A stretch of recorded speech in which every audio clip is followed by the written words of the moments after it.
So you've learnt Unity, you've made that awesome 2D project, and then you think, I'm going to get to Blender. You open the Blender thing and go, what the hell is this? In this video, I'm going to go through my experience of learning Unity, getting good at Unity, but then moving over to Blender and that transition of learning those weird things that happen in Blender that Unity developers don't quite understand from the start. Most developers start with 2D projects like I did, and you learn how to code, you learn how to place objects in a scene, you learn basically how to build a game mostly in 2D. It's a smart entry level way in game development. Like everything, we evolve and we want to go and make something bigger and better. And so this is where I got stuck. I went across to doing some Blender work and it all didn't make sense. It was really confusing straight out of the gate. And I thought someone should do a video to kind of explain Blender from a Unity point of view, from those guys that just started with Unity. I'm going to go through some little things that just are confusing from a Unity standpoint to try and help people make that jump from Unity to Blender.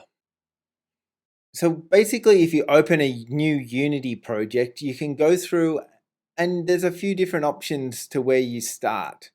And it's a starting point. Normally, some scenes will come with assets already built into it, so you've got first-person controllers, and other ones will be blank scenes. Blender, whenever you start, you get a cube. And it's really daunting. What am I doing here? The first thing you will notice in Blender is that your orientation is completely different. Your Z-axis is up in Blender, your Y-axis is up in Unity. That's not a real big issue. It just confuses you when you import things into Unity and they're upside down and back to front. The things that will confuse you very quickly when you swap over to Blender is the way that you go about making objects. In Unity, you will have the scene window, which you can edit your scene in. In Blender, there's two modes that you operate between. You've got the object view and then you've got the editor view.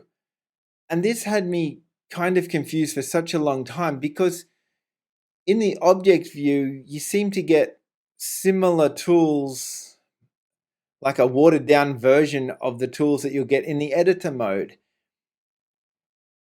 And so you kind of go, I don't understand this. But like, to summarize this, it's basically like as you get more into building models in Blender, you start having a lot of objects in each model. So the object mode is so you can select that object, then you hit the editor mode and you can edit that object. It makes sense, but you'll spend a fair bit of time going, oh, what mode am I actually supposed to do this in? Because it's quite confusing to try and work out where you're supposed to do this as opposed to that. One of the other things that you'll run into whilst going from Unity over to Blender is the way that you operate the camera.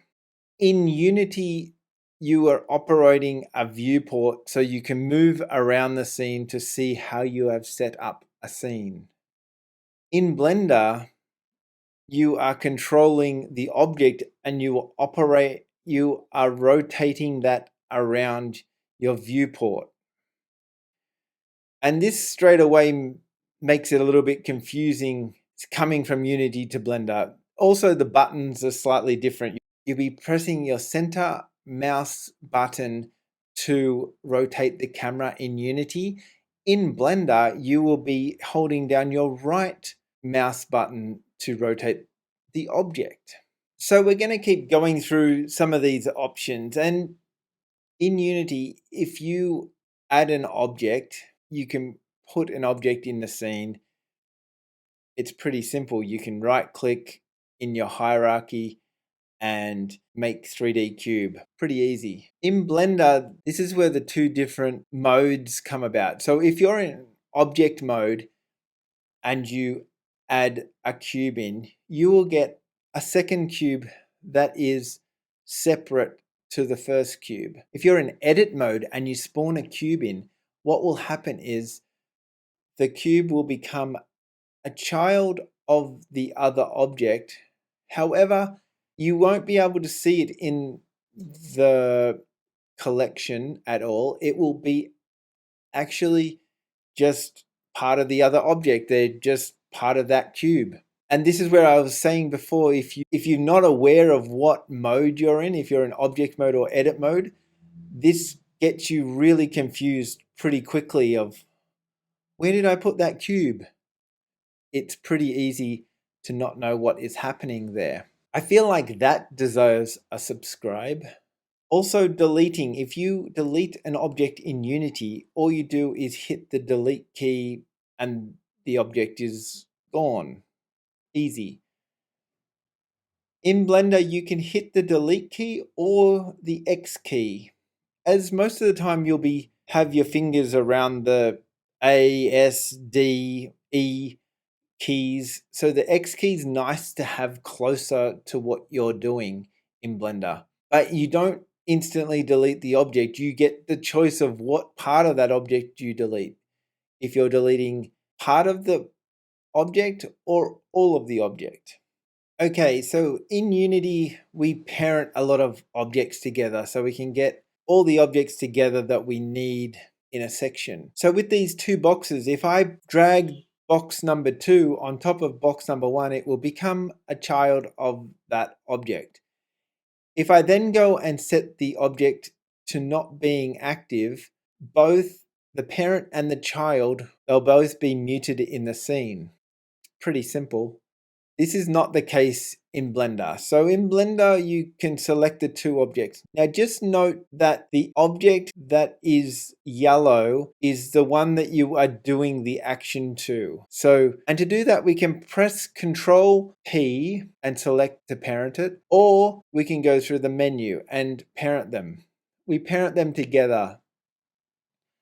If we choose the top cube, and if we set that so it's not being viewed in Blender, the child will still be able to be seen. It doesn't disappear. So you can do this in Blender, but it works with a thing called collections. And what that is you make a collection, you can drag your objects that you want in that collection down, and then you can turn off a collection or turn on a collection. This is because of the big term scope. If you're going to build an object that's got hundreds of items on it, it makes sense to do this type of thing. Otherwise, it wouldn't work. But coming from Unity, it gets confusing.